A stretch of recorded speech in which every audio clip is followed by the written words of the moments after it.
Let's go out to the D&M Leasing Hotline to talk to Bleacher Report's NBA insider, the People's Insider, the dark horse candidate himself, Mark Stein's Substack. Let's get on the phone. Our boy, Jake Fischer. Jake, I appreciate you taking some time out of your day to talk to us. How are you doing on a beautiful Monday? Where are you calling from? Well, you guys are calling me. I'm home here in Brooklyn. I'm bouncing around League Pass. Trae Young just hit a deep three over Eze's face to give the Hawks a late lead over the Pelicans. So all is good. What's up with you? Just soaking a little basketball like you should. I love to hear that. We're just sitting in the studio watching a little Monday Night Football, and some of our fans want us to talk a little basketball. There's been a lot of basketball going on, a lot of stuff that's been hard to keep up with. We thought, why not reach out to the People's Insider? That's why we got you on the phone, Mr. Jake Fischer. Trade deadline, not too far away to talk about some interesting headlines. I saw the other day, this one caught my eye, NBA executives poking around about Dereck Lively and Daniel Gafford. The Mavs seem to be shutting down those trades. Have you heard anything about that? Maybe who some of those teams are, what the interest level is for the Mavs, or is there really nothing to it and it's just a little bit of poking around by teams? You know, the center market, and by that I mean teams looking to add to their front courts and there being plenty of centers available, is definitely going to be something to watch before, December 15th is the real kind of opening of trade season unofficially, where that's where players who signed this offseason as free agents first become eligible to get moved. So that's why this is all starting to pick up right now, these rumors and the chatter behind the scenes. With Dallas, though, I mean, Dereck Lively is someone who I think this Mavericks front office really looks at as a pillar of their franchise moving forward. I would be very surprised if they're entertaining any inbound trade interest for him. I'd be shocked if he went out the door if it wasn't for, a really big-time player that was going to potentially even further cement Dallas as the contender. And Gafford's obviously someone that the team just sent a very lightly protected first-round pick out to Washington to acquire this past trade deadline a year ago. So I think those two guys are probably more so here to stay. And I'll shut up now and get to your next question. Oh, look, man, you can talk all you want about whether guys are going to get traded or not. We got our boy Jake Fischer from Bleacher Report and the Steinline Substack joining us here. So, look, they got kind of a sluggish start out of the gates. Now they're now 13-8, and of course, they've bounced back in a big way. How much of that is, and we've talked about that, Blake and I, that look, when you're incorporating that many new pieces, and let's call it what it is, you've got P.J. Washington and the aforementioned Daniel Gafford, who are starting the season with a team that actually has championship aspirations for the first time in their NBA careers. Did you expect kind of this slow start where, Jason Kidd's still trying to figure out what lineup he wants to work with? I think it's not just the lineups and the rotations. As brilliant as Luka Doncic is, it is challenging for a lot of players to get entered into an ecosystem type offense where someone like Luka or the James Harden Houston Rockets or even LeBron James back in his peak, these ball dominant guys, Trae Young in Atlanta where I'm watching the Hawks right now, the guys who are constantly, they have their usage rate up over 30, they're running high pick and roll for high pick and roll. That does specifically take some time, and you hear coaches and players talk about this, some time for a lot of off-ball guys to get used to, and the timing of it. How long do you have to operate off a closeout when, a lot of the offense is just stationary and you're kind of watching, waiting and seeing what Luka's going to create and what type of 2-on-1 scenario he can draw when he beats his defender off the dribble. So that type of timing and the pacing and all that spacing stuff, that I think is an underrated aspect to any Mavericks adjustment.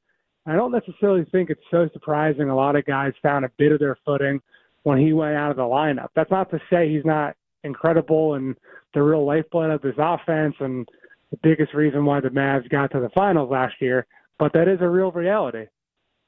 Jake, I've been waiting to ask you this when it comes to who do the Mavericks need to move on from to upgrade their team? For me, the backup 4 position with P.J. Washington has been a liability with Maxi Kleber.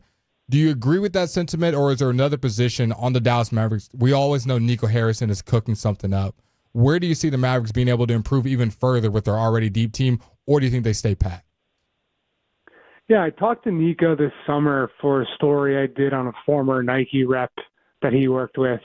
And I complimented Nico on how it's been impressive for someone who's never really done this before until he got this post. The Mavs just go out and make deals. Like for PJ and Gafford both, I think a lot of opposing executives maybe even smirked a bit at the time, saying like, oh, no one else was going to trade a first-round pick for those guys. But then the Mavs went out and actually got those guys. So you're right. I think he is always aggressive. He is looking to improve. And that backup 4 spot that you mentioned is definitely one that people around the league are highlighting as a potential improvement area there. You know, Maxi Kleber's $11-ish million salary isn't too much to move. They've got some other pieces down the roster that they could attach to get a player of that caliber in like a mid-level exception, 15 plus or minus $1 million deal. That it is something to consider, and I think is if you're a Mavs fan and you're looking for improvements, it's not an unwise spot in the rotation to keep an eye on for potential changes. Is there anybody in particular you've heard or you think the Mavs should be targeting that you think would kind of work in their flow right now? We see Obi Toppin, Jarris Walker may be on the market. We're kind of stuck in the depth chart in the Pacers. Is there any other names you've heard or names you think they should be going out for to upgrade the team at any point? This isn't necessarily a name I've heard the Mavs link to right now, but I'm watching them right now. DeAndre Hunter with Atlanta has just come back after a couple of missed games to start the season. You know, he's a little injury prone, so that inconsistency in something is going to scare some teams away.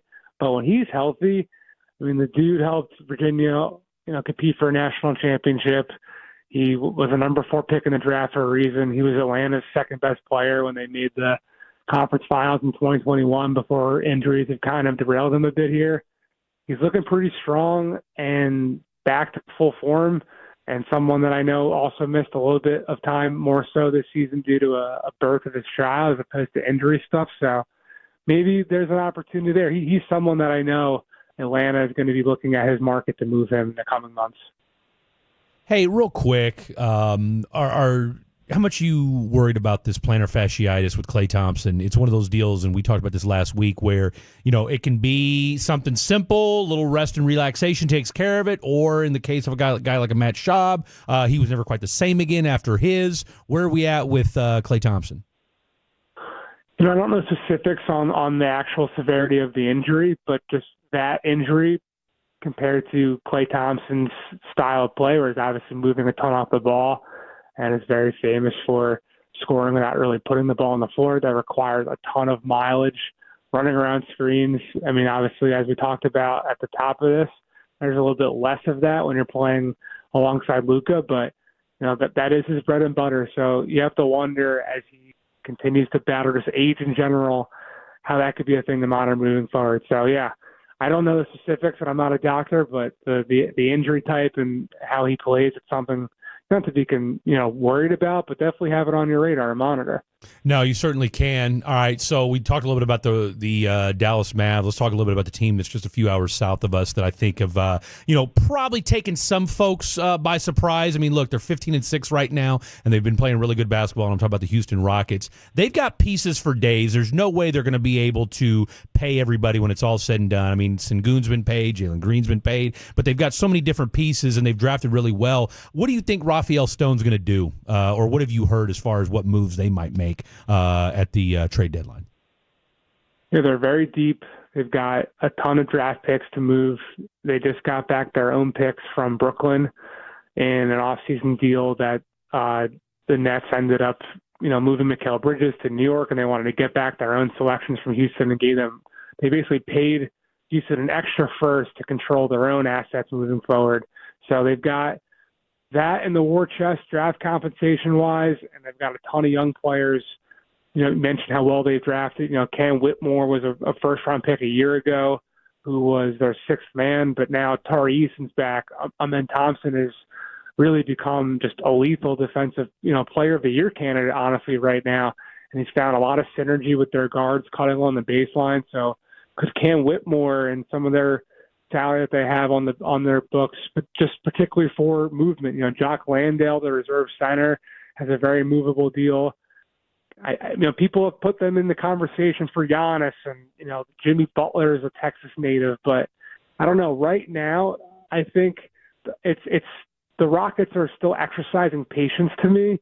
They're still evaluating this group and seeing how they're fitting, and Fred VanVleet's got a contract to potentially restructure, so we'll see how it all unfolds. I mean, the Rockets absolutely wanted to really expedite their rebuild. That's why they went out and signed a playoff-tested head coach in Ime Udoka and brought in veterans like Fred VanVleet and Dylan Brooks a year ago.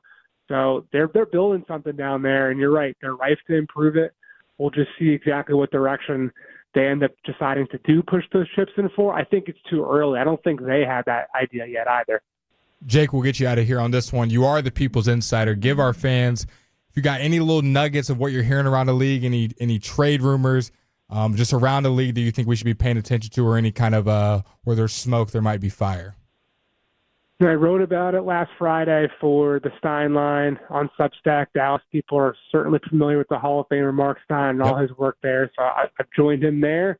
And I wrote about the Chicago Bulls, who they're blowing out Brooklyn tonight, but that they kind of do need to be more on the tanking side of the standings because their pick is top 10 protected.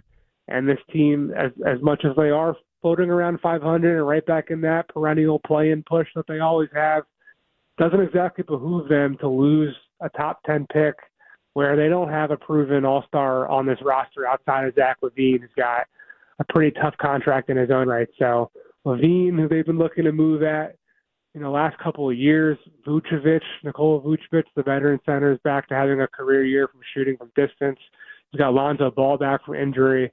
A bunch of guys up and down that roster. Everyone around the league right now is talking about Chicago potentially being a pretty massive seller here before February 6th. I feel like Dr. Dre's Detox album and Zach LaVine getting traded are the things that we hear every year that's going to happen, and then we're just still kind of holding the bag when it's all said and done. Tell the folks at home where they can find Mr. Jake Fischer. Yeah, the Steinline on Substack, markstein.substack.com, and every week we're coming to you live on the Bleacher Report app, bringing you some video NBA Insider Notebooks. So those are my two things right now. Fantastic. Jake, great stuff from you, my man. Enjoy the games tonight, and we'll do this again real soon. Appreciate you.